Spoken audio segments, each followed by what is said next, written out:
From the garage that sparked a global self-care movement, welcome to the Human Garage Experience, a podcast where we have unfiltered conversations on self-healing, consciousness, and different ways of optimizing your life with fascinating individuals changing the status quo and also the world out there.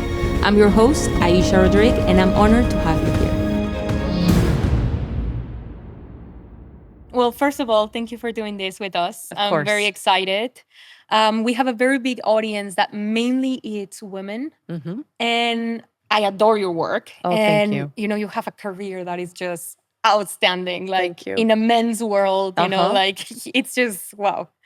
So to bring this topic, and I love the way you address it, that it's really from an empowering and this is not a death sentence, like being told that you're entering menopause or pre-menopause, that now it's even like, I didn't even know that existed a couple of years ago. Yes. So I would love to know a little bit about you first for the audience that don't have the pleasure to meeting you yet. Mm-hmm. And then we can go wild into the topic. Absolutely. So I am by training an orthopedic sports surgeon. Mm-hmm. That's what you're referring to. And 94% of all my peers are men, which is great, right? I mean, I'm a sports doctor. So what that means is not only do I do that kind of surgery, but I am the doctor that you see on the pitch running out onto the field when somebody gets hurt. That's me. And it's very exciting, right? I get to be with 100,000 screaming fans out on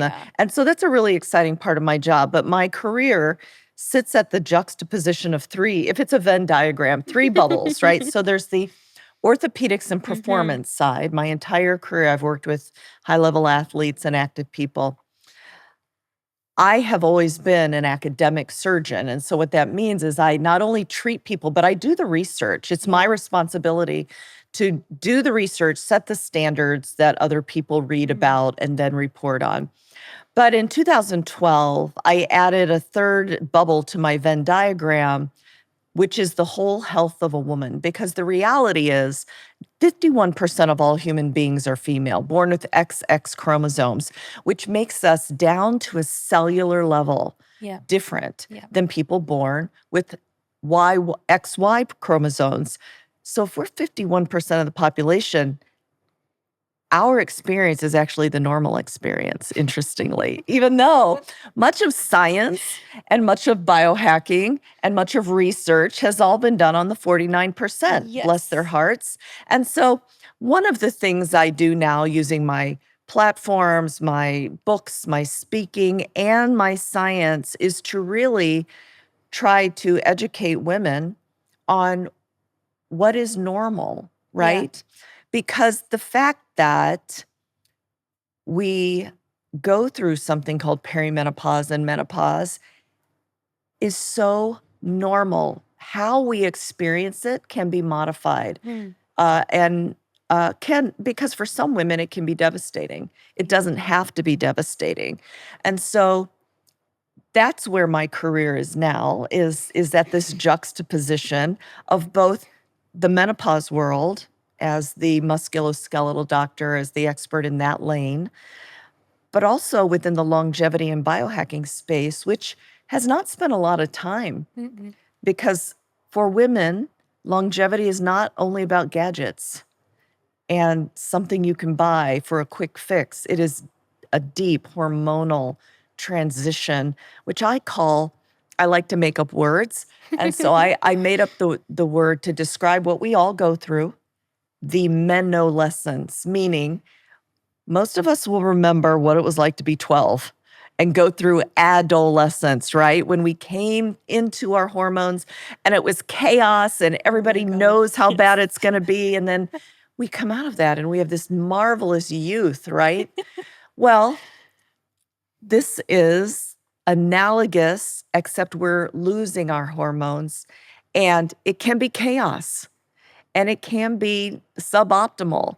But the reality is, if we know about it, if we step in front of those things that I call the time bombs of aging and understand what our hormones are doing, we can go from where I was, which was menopause misery. At 40, I was in the best shape of my life. I had a child. I was taking care of big Division I football teams. I was building my career, training for triathlons. And at 47, I thought I was going to die because I was having heart palpitations, brain fog. I couldn't remember nouns, night sweats. I had something called arthralgia, which is total body pain. Yeah. Right? But I am here to tell you that by understanding the biology, getting in front of it with, in my case, hormones and activity, lifestyle, which I'm sure we'll talk about, I have gone from menopause misery to midlife mastery because this place that I am and the women that I take care of can be ageless. It can be the most authentic time in your entire life. And frankly, we are defining what the future is for women. Yeah. It's indefinable. It's not our mother's menopause. No. Yeah. And I mean, looking at you, you look vibrant and like I beautiful. feel vibrant. Thank and you. It's felt for sure. It's Yeah. not just like a beauty thing. Yeah. So can you walk us through what is the difference, like babies? Yes. Way of understanding it, of perimenopause and menopause. Yes. And what are some, like what you call time bombs of each aging. one of them? Yes. So let's talk about the biology of ovaries, right? So a female baby born with XX chromosomes will have in her ovaries all the eggs she is ever going to have at birth. Yeah. 1 to 2 million eggs. It's a miracle that from your mother's womb, you are born with the generations of people coming after you. Isn't that amazing? Wow. When you put it like that, it sounds like so incredible. Yeah.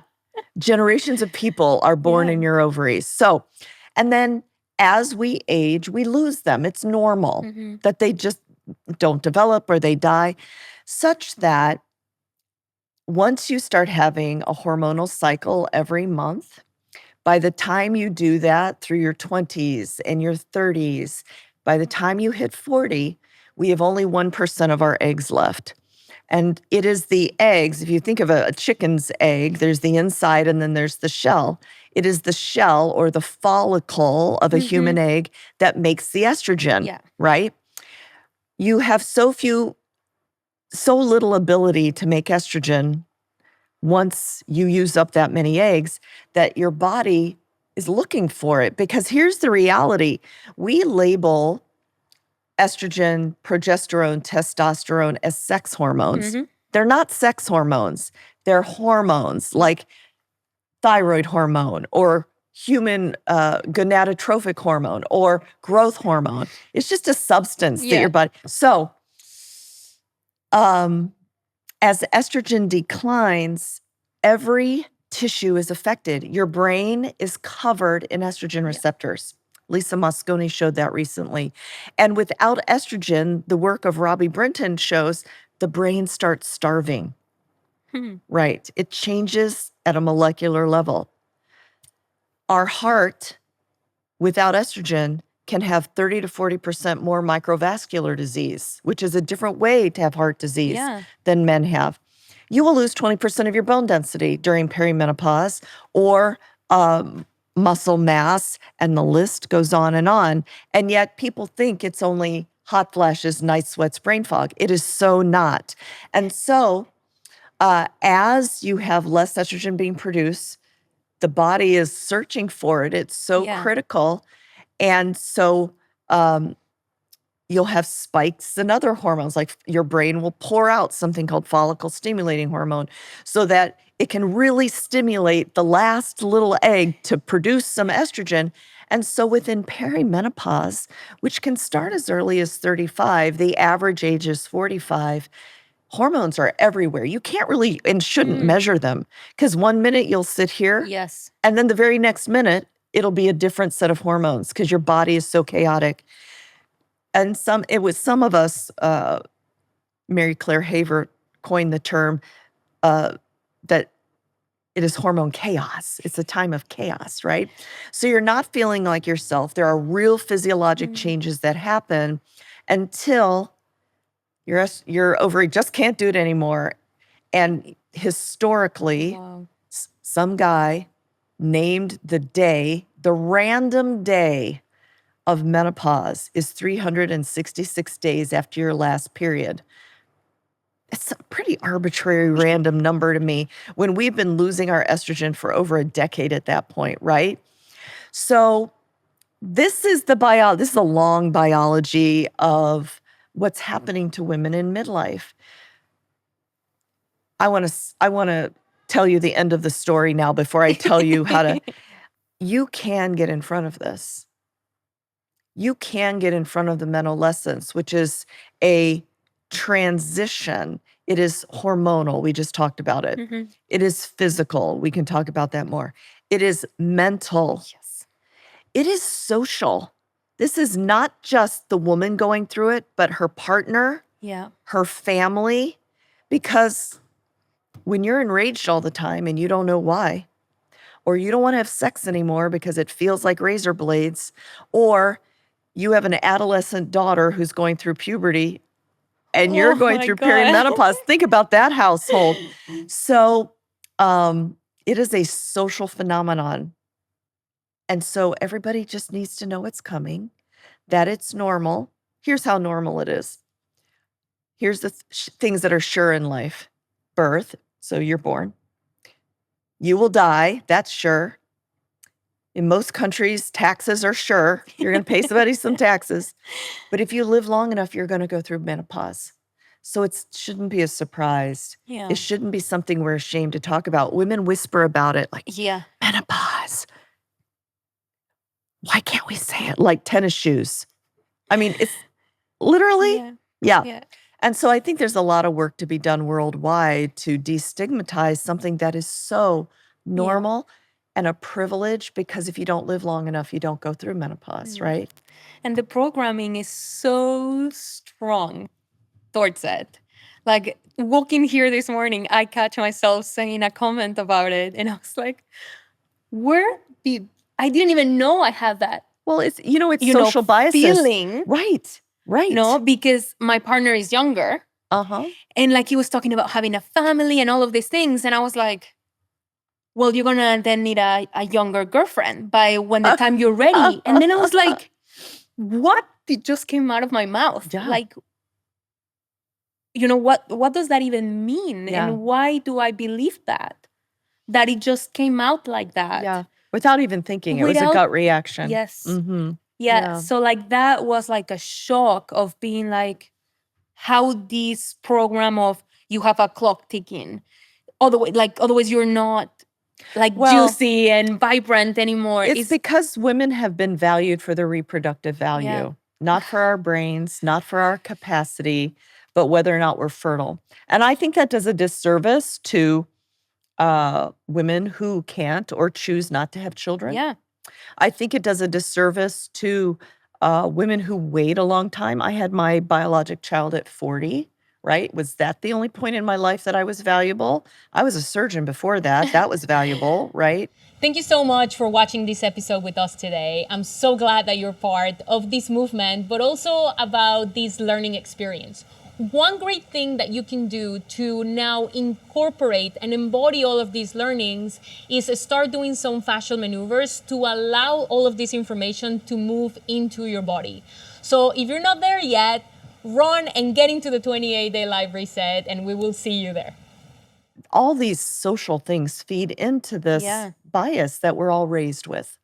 Yeah, and even taking actions towards taking it, being in front of the bomb feel a little bit shameful sometimes. Because I have heard it in people saying like, yeah, but I'm not there yet, so why bother? Like, no, that's going to start telling everybody, or people are going to think that then I'm in menopause. And it's like, when you see it, you're like, oh, how interesting on how we prefer to pay the price, let's say, of being there instead of what if there's an alternative to go through it and turn it into something that it's part of you, that it's powerful, that comes with so many gifts, I'm sure. And I'm going to tell you for sure, I went through perimenopause more than a decade ago.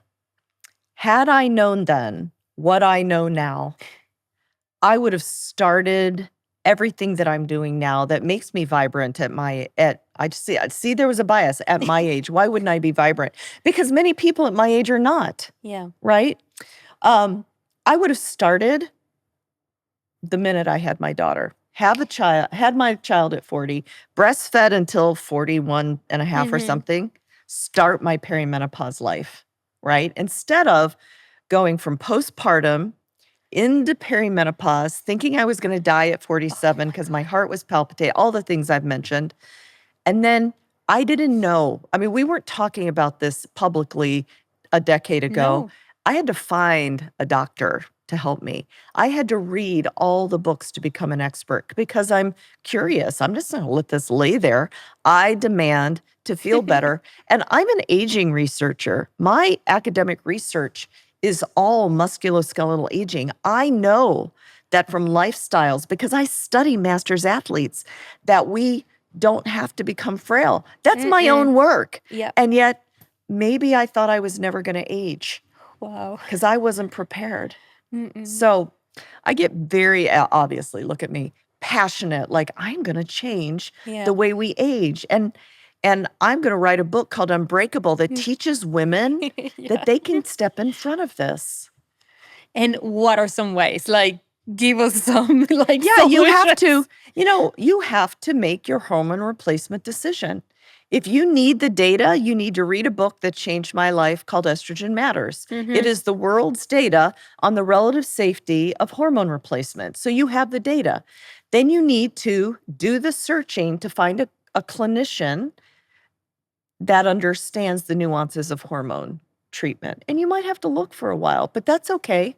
And if you can't find a clinician in your town, there are multiple telehealth companies staffed by real doctors and real nurses who can prescribe for you. That's number 1 and 2. Then listen, it's not only about hormones, it's about lifestyle. Yeah. So the way I prescribe, my method is called FACE. It's an acronym so people remember what to do. F stands for flexibility and joint range of motion. The natural history of our musculoskeletal tissue as we age is the collagen fibers, the bonding gets tighter and tighter. So if we do not take the time to establish or continue a mobility practice, we'll become the hunched over, shuffling person, more prone to falls and injury. But if you take the time, which doesn't take much time at all, and it's where, in my opinion, Pilates and yoga and those types of practices fit in, you can remain supple. So that's number 1. Number 2, FA in my acronym, A is aerobic. Now listen, I was raised in a time where running and cardio was king. And so that's all we did. I was a marathon runner. We clocked the miles. Well, fine. And then we hit the HIIT generation, high intensity interval training. And HIIT is good, but it matters where you hit it, right? Yeah. So I follow the work of Inago San Milan, who is one of the exercise physiologists for the Tour de France. And the way I prescribe, and he prescribes, is 80% of the time we are in base training heart rate. So it is very metabolically efficient. It's great for our mitochondria. We're mostly burning fat, not carbs. And that can be done on any apparatus. 20% of the time, we need to teach our bodies we're alive. Yeah. And we need to sprint, like literally sprint at the top of our heart rate. Now, it doesn't mean on a track. It can be on any apparatus. It can be on the street. But our heart rate is highest possible or highest safe for you. That 80-20 is how I train people. Because what happens if you spend most of your aerobic time in the middle, zone 3, 4? Well, it's not low heart rate enough to prevent injury. Plus, it's a lot of reps.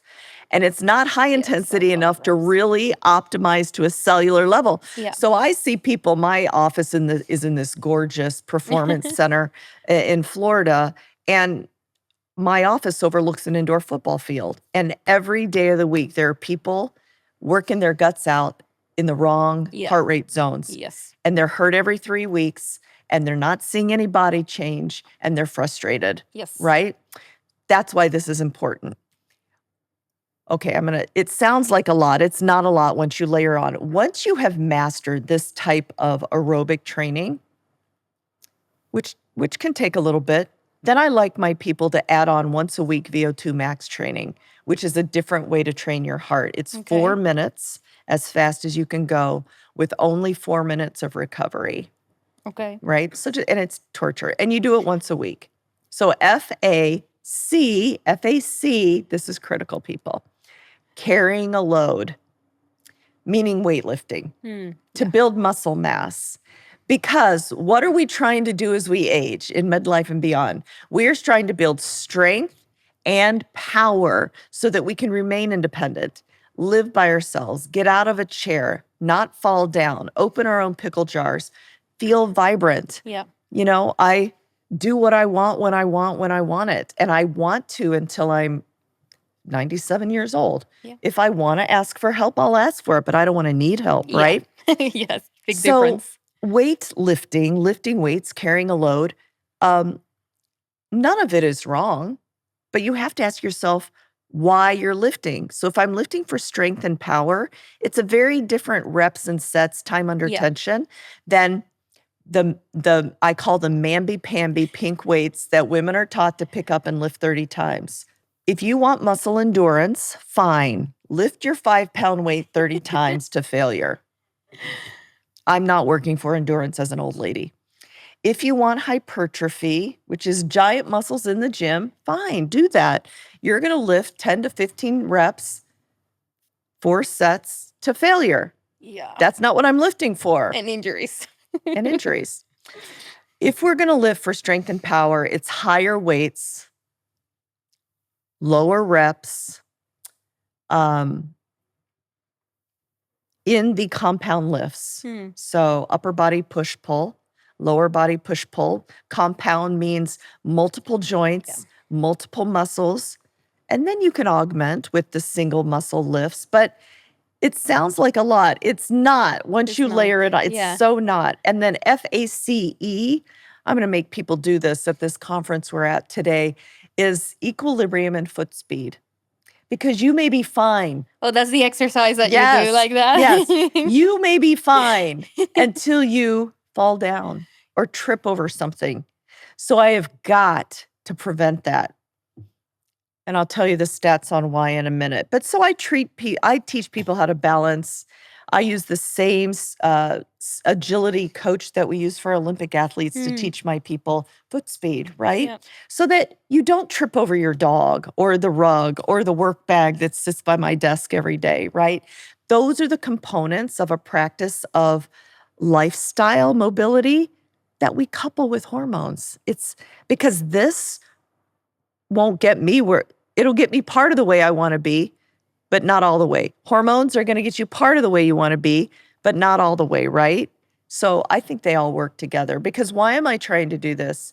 Why do I care if you fall down? Because I'm an orthopedic surgeon. And I'm the one that's going to meet you in the emergency room. The minute you fall and break your hip, like literally the minute, you have a 30% chance of dying in the first year. You have a 50% chance of never returning home to your home. And because you can't take care of yourself, right? Yeah. And that puts your family, remember, this is a social condition, mentalescence, in the hard position of,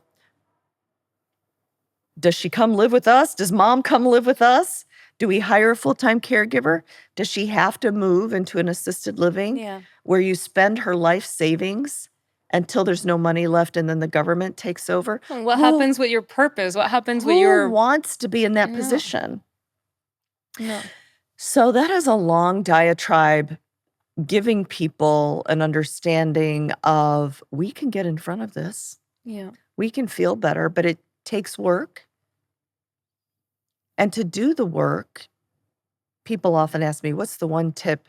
Well, it's not really a tip, but the one thing to do any of this is people have to believe they're worth it. Yeah.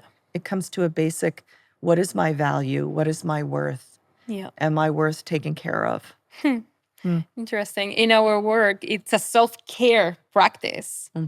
No, or like sometimes even it's like a self-love practice because taking care of your body and your emotions and your mindset and just feeling good and doing something for yourself, it is an act of discipline, Yes. which is self-love.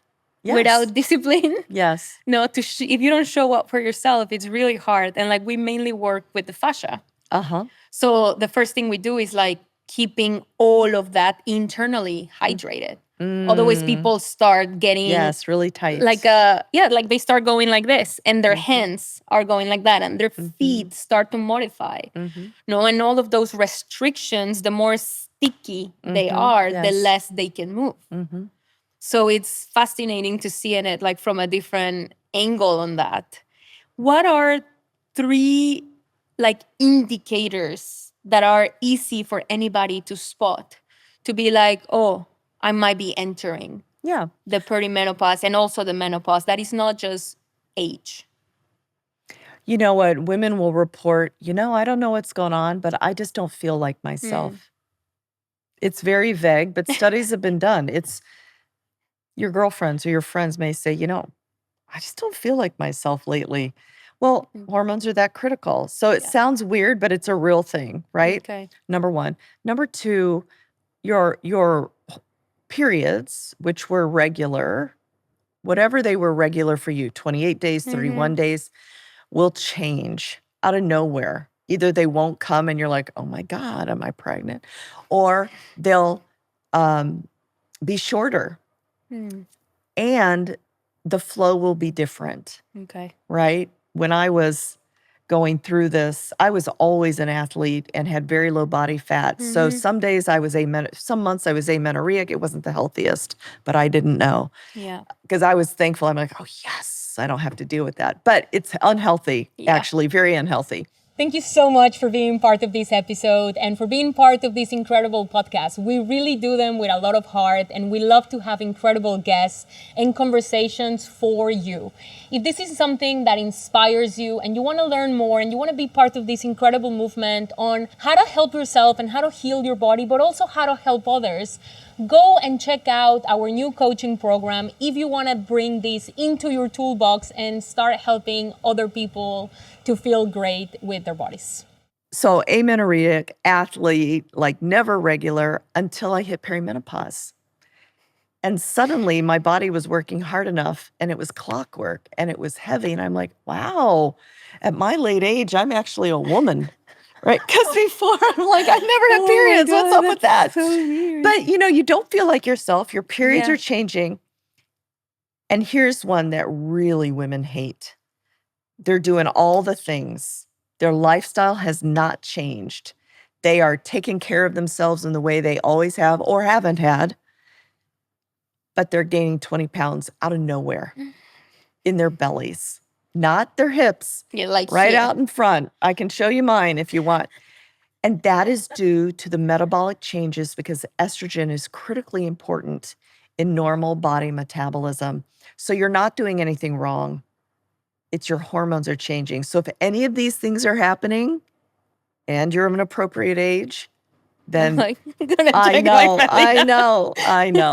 Yeah. Women know what their body what they normally look like, and when it's changing, right? 100%. Yeah. You know, You just even know. when we don't want to admit it, we're probably the hardest and like judge on ourselves. Of course. Even if we don't admit it. Yeah. And what will be a way mentally and emotionally to take this in a lighter way, in an inviting way that, allows you to go through this with the best attitude in a way? I think realizing that this is normal. This is not something wrong with you. This is your body's natural progression. Pivoting that attitude. I call it mindset mobilization, mobilizing our brains to stop worshiping our youth. I arbitrarily choose 26. Like, why are we worshiping 26 and looking back and like, oh, I used to do this at 26. Well, it was good. I can barely remember it, but it was probably good. But I still had decades of education to go. Yeah. I had no money. I had really not that many choices Not at about my 26, life, no. right? Some people are still living with their parents, bless their hearts. And so, was it that good? Was it really? But now, pivoting to now, where hopefully you have the experience of the life you've had. You know how to figure things out because you've had to a few times. You've lived through some hard relationships that you have recovered from, yes. right? Right? And then knowing that not only is this normal, but you're going to figure this out if you just invest in yourself, right? So we're pivoting because I'm going to tell you, people entering it, and most of the menopause, which is the group of colleague doctors I lecture with across the world, this is the most authentic we've ever been. I don't have to pretend to be anybody like I might have done when I was younger. I'm not trying to please anybody. This is who I am, whether I'm sitting in your podcast chair or in the OR. The most authentic, the most ageless. I am vibrant. You are. I don't really, my chronologic age means pretty much nothing to me. And I like to say that we're indefinable because we are redefining what it means to be women aging in this generation. Yeah. It's not our mothers or our grandmothers. We are defining what it's going to be. And I think the millennials are going to define what it is for them. And hopefully the millennials and whoever comes after them, I don't even know what they're called, the X, whatever they are, the Ys, will never suffer the way women in my generation or the baby boomers do, because we will have figured it out. So it's just what becomes normal is an easier pathway. Yeah, and thanks to you and a lot of other women, a lot of more education on these topics it's coming out by women that actually are going through it, no? That can tell you firsthand, not from a side viewer, what the experience is, no? Because it's totally a different connection. It's just so surprising, the emotions that it creates. Like for me, it's my first time talking with an expert about menopause. And I'm sitting here, and I mean, I do this for a living in the sense of teaching the body. And I'm going through all of the emotions of, am I entering that? Yeah. Am I having the symptoms? And I'm noticing how I'm feeling and like the narratives that are going in my head as we have the conversation. Interesting. That is just... You're not sure you're happy about this future of yours. No, you're really not. But I am, it's just so powerful, really, the impact that the emotion going through it. Yes. And the mind that you choose to have as you go through it makes a difference. Completely. Because you're talking to me and I'm literally convincing myself that I'm not there yet. Like, it's insane. Like, I had an appointment with a Chinese medicine doctor the other day, and she was telling me, you're producing too much estrogen. We got to bring that down because it's too much. No, and like now I'm sitting here and I'm like, well, no, I'm not entering the menopause because, yes, is that because my follicles are not, and your follicle stimulating hormone is pouring out of your brain? Is that why you're responding? Well, and if that is, then... But it's just interesting to actually, because, talking about it at a younger age. Yes. You still don't have the connection to it. But because now that you're feeling it, there, you're like, okay, this is a different chair. Like, it is. And you know what? It's going to take every woman who's not yet in perimenopause to... It'll take time to accept, okay, I guess I'm here. I need to act on it. And every woman has her own... Journey, that's right. I was going to say time clock, but journey is better, right? So... It takes acceptance later. Some people are like, I am so not going to ever suffer. And others are like, I'll get there when I get there. And that's fine. We're all individuals. Yeah. Yeah. And is there a way that it's a natural way to go through the hormonal supplementation that is not like a chemical or more. What does like more natural mean to you? What Yeah. does natural mean to you? It's just something that we get asked a lot. Yeah. No? Like, is But let's there are define like, that. like roots or like herbal way to do this that it's not a replacement of hormones, or at least the way But that's let's labeled. talk through that. Let's Yeah. talk through that. What is natural about a root that your body doesn't make? What is natural about that? Yeah, that it's like done by the planet and Mother Earth and like. But let's talk about that. Where do we get estrogen? We make we make it. estrogen. So if you're saying, if anybody's saying, not you, but if anyone's saying, I want to do this naturally, I always go back to, well, what does natural mean to you? Because natural is the way the body does it. The body does it with estrogen. There are estrogen receptors. They're not root receptors. Yeah, that creates They're not. it. No. A root is not going to make you produce estrogen, which sits in the estrogen receptors, which cover every organ.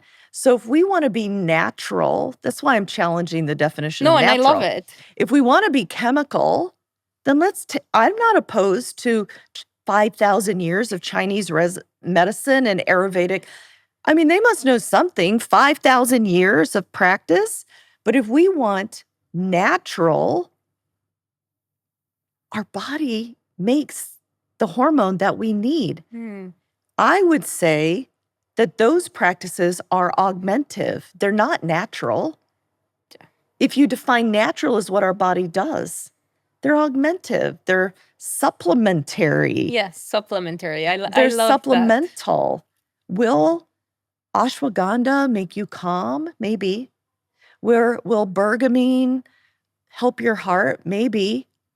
But what sits in the estrogen receptors on the brain? Estrogen. What sits in the estrogen receptors on bone? Estrogen. I mean, so it's a definition. So now that we've gotten that out of the way, do I think there's value in herbal remedies? Or, you know what? I was asked this once, actually, at a big biohacking conference. I'm the kind of doctor I am that within medicine, there's an allopathic doctor, an osteopathic, which we're the most ancient kind, right? The way doctors are trained and the way I was trained.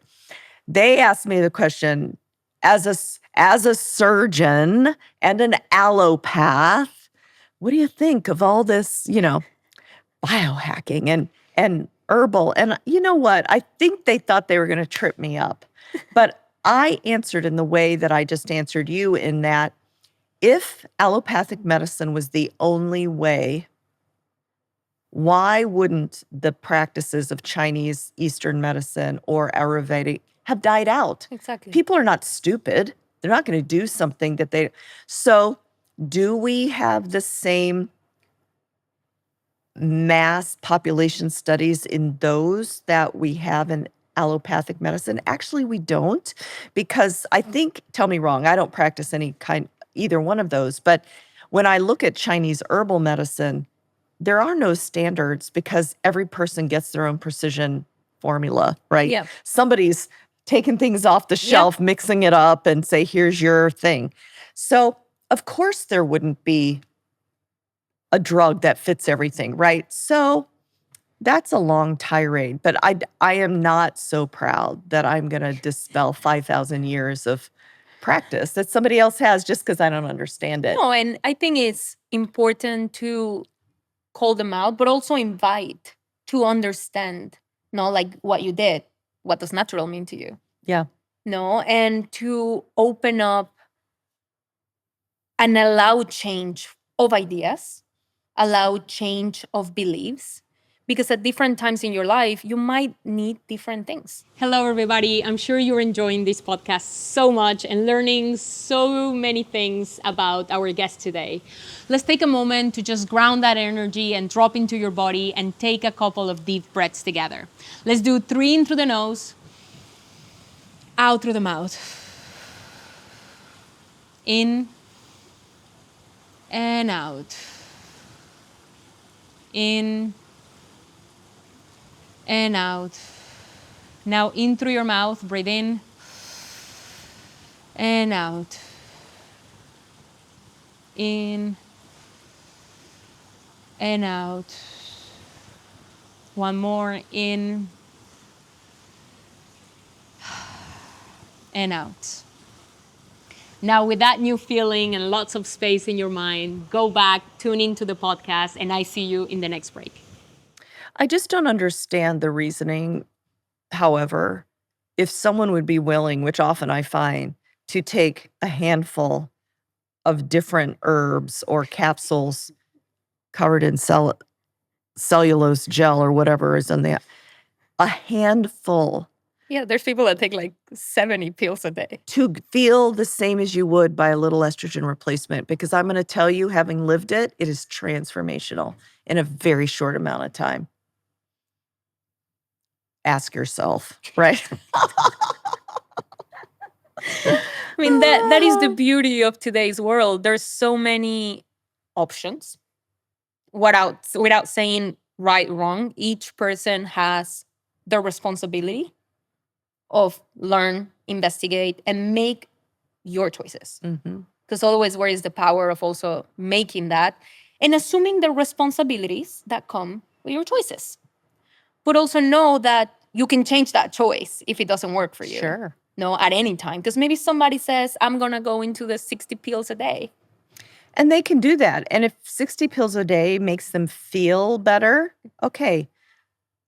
I do not know of any evidence that shows that whatever is going to change your brain chemistry back in the same way estrogen does. Yeah. Or your heart microvascular disease. I don't see evidence in that, but you may feel better. And to challenge the belief or to open up to the curiosity of saying, what if? And be open that if, a year in, you don't feel better, why don't you try another alternative? Why don't you also explore other point of view, other side, the estrogen, or like whatever people choose at the end of the day is to feel and live a life that it's worth living. I'm just opposed to people lumping estrogen as chemical because your body makes it. Yeah, no, you're absolutely right. And it's the same molecule that we give that your body makes. Yeah. It's just synthesized. So. Yeah, that's why I think like my biggest takeaway today, probably it's going to be that part of that invitation to be like, but what is not natural about it? Exactly. No, because when you're raised in a different world where it's a different approach, in a way, just as other programmings, that idea of this is the demon almost. So let's ask the question. I don't know. Maybe I'll have to ask some of these biohacking men out here. When their testosterone is low, do they try to replace it with a bunch of herbs or do they go get some tea? Because I'm going to tell you for sure, because I treat men and women, the minute their libido's gone or they don't feel vibrant or their first pass, at least in my world, is to go get some testosterone. Well, why? Why is it different for women? Why do we encourage people to try everything? And it sounds like I'm here preaching the gospel of hormones. I mean, I think everybody has the choice to make. I just don't understand the dichotomy. I mean, in orthopedic surgery, 94% of my colleagues are men. And 49% of my patients are men, and they're treated very differently than women are, and I don't understand why. So when I ask, what would happen to all of our colleagues in this assembly hall today if they knew their testosterone was low? I know because I've talked to them. Yeah. They're out supplementing it. They are. Without question, without even blinking an eye. But I think that is a lack of education in a way, and to putting these type of information out there, because a lot of times we disregard an opinion because it's coming from a source that you don't trust, or sometimes a man that you are just like, you haven't lived that, so how can you tell me, kind of thing, attitude. No, or just lack of information of somebody or people that you're like, I do look up to you, so I'm going to listen, kind of thing. No, so hopefully the new generations, the ones that we're about to go through or the ones coming, like you said, will have it very differently. Hopefully. Because Not there's so much hard. women teaching these things now. where you can put yourself in the shoes of the people coming and guide, and the time bombs and like all of these things that now is like get ahead of this. Yeah, So it never doesn't suffer. hit you. Who wants to Exactly. suffer? Do you know what women say to me in my office? They say a lot of things. They say in succession, they come to me about their shoulder or something. They start out with, I don't know what's going on. I think I'm falling apart. But I also think I'm going crazy because I've been told there's nothing wrong with me. Yeah. And then all of a sudden they start crying. And I haven't said anything. I'm not a mean orthopedic surgeon. Because they say, but you know what? I have a very high pain tolerance. And I didn't want to come here today. And it's because women have learned to subjugate their suffering and not complain and to take it. And I think we're worth listening to. And I don't think it takes 20 years of suffering to get the answers we need. But that's a different behavior than I see men doing. And so maybe they get what they need because they say it. And women say, I don't have a pain tolerance. I have a high pain tolerance. Yeah. And like we wear it as if it was A badge of honor. Yeah. Yes, exactly. Yeah. Like a pin. I Yeah. put on my suffering that pin. nobody celebrates towards, through you. Like nobody claps after that. No, a lot of people don't even say thank you. And like we keep putting through that. So I think that it's a great thing, like to start speaking up. Just sharing experiences, because as we talk about menolescence, and I talked about how it's social within the family, I also encourage women to find 5 girlfriends to go through this with. 5 girlfriends who believe that you can be healthy, vital, active, joyful, that this can be authentic, indefinable. Because if you have 5 girlfriends who aren't willing to make the changes, it's like any behavior, right? 100%. You are defined by the 5 people around you. But 5 who will be encouraging and non-judgmental, then you can go through this together. Yeah. And we truly believe that we heal in community, knowing that the power that comes. A lot of friends try to get pregnant at the same time. So their kids grow up. Yes, that's true. They all grow up together. Yes. No, so like doing it at the next stage of your life makes so much sense, doesn't exactly. it? And I'm like, why nobody has said this before? Like, actually, no one has said that to me before. Now I'm going to start saying that. Because it's true. We do that with our friends. It's like, oh, let's try to all get try pregnant. having families. So why wouldn't we do it, or like take that like being a companion with somebody else through all of the other stages? Because that's when we start having secrets and going apart. No, and I do resonate with like I'm feeling crazy and nothing is wrong with me. Yeah. Oh, thank you so much. Oh, I'm so glad for you. Thank you so much. A new awakening. I'm really excited to have had this topic with you, and with one of the best ones in the world. To be the first one, it's like such an honor. So thank you for that. I know it's really gonna serve our community. Good. Which is in the millions around the world, and most of them are women. Yes. So this is gonna be, I'm sure, as it was for me, a game changer. I hope so. Thank you so much. And last question. Yes. What is one thing that you will love that more people knew about you? Oh, well, it's kind of hard. I don't know. I think I'm pretty public at this point. People know a lot of things, but it's something important. I think 2 things important. I want everybody, and if I've said this before here, it's worth saying again, that no matter what you're doing or who you're taking care of, that caring for yourself, the self-care we spoke about, that you are worth it. And if you don't know this about me, I truly believe that in my own life, right? Because, I have a big blended family. We have 6 children. Our children are starting to have children. I take care of my aging parents. I have a day job. I speak worldwide. I just wrote this book, Unbreakable. All of that could take precedence over my health and aging. But I believe that I'm worth calling out the time, living this lifestyle that sounds complicated when you talk about it. It's just not. Once you layer on these things, it's just how you live. We didn't talk about food, but living an anti-inflammatory way to eat is not hard, right? In fact, it's easy. So I believe I'm worth it despite all the time drains that I have in my life. And then therefore, I can take care of all these other people because I take care of myself. Yeah, 100%. And where can everybody find you? Every single day. I am on Instagram. So please stop what you're doing. Go follow me on Instagram, Dr. Dr. Vonda Wright. So I'm there. I just published a new book, This Unbreakable book. It is the first longevity book for women.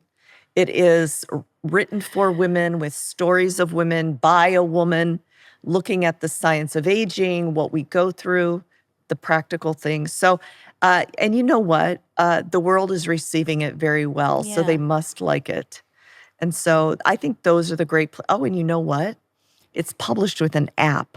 So it's even interactive. Perfect. So yeah. Perfect. I think those are the ways to jump into my world. Yeah, women would definitely love to multitask. So if you can give us an app and a book and things to play with, that would be fantastic. Thank you so much for today. It's my pleasure. Thank you. Yeah. Thank you. Yay. Yay.